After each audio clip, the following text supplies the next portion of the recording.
Abawagizi ba klabu ya URAFC bakunganidde ku Ryder Hotel Center okulonda abakulembeze baabwe abajja. Okunoonya akawalo kutandise na bbugumu ng'abakontanyi bombi okubadde Sekatawa Ali abaddeko ne Kiza James basose kuweebwa mwaganya okulaga buli omu byagenda okukola klabu ye eya URAFC nga baweebwa ekisanja.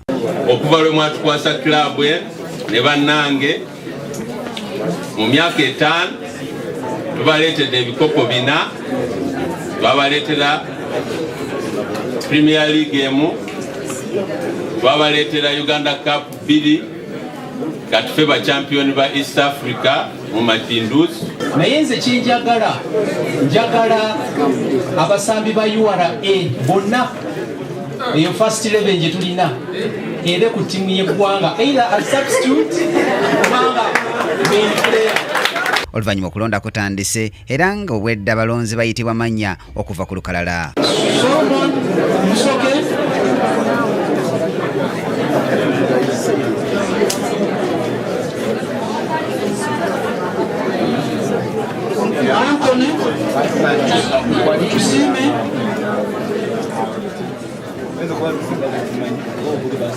Kulonda oluwedde olunebaliwa era nga kugenza okuggwa nga Sekatawa Ali yawangudde obwa ssentebe. Sekatawa olumaze okweddiza entebe ekisanja kye ekyokusatu n'awera nga bwagenda okubbula klabu ya URA ebenga yesinga mu Uganda okukirako Express FC, Sports Club Villa ne KCC FC ezegattira mu kwago gwa VEC.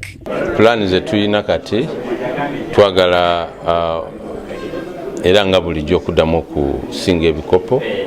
Tuyina kikopo kati kimu omwaka guno kye twasinze ekya East Africa ekya Mapinduzi, naye nga tulabye abantu bangi abeewaanawaana abaveeringa ttiimu zaabwe.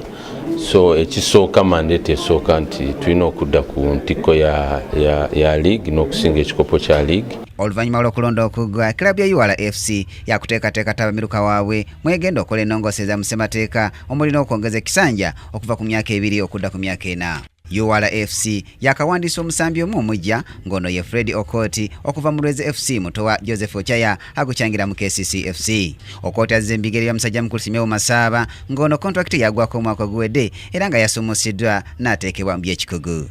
Ku Kingdom TV amanyiita g'ebyemizannyo, nze Brian Katende.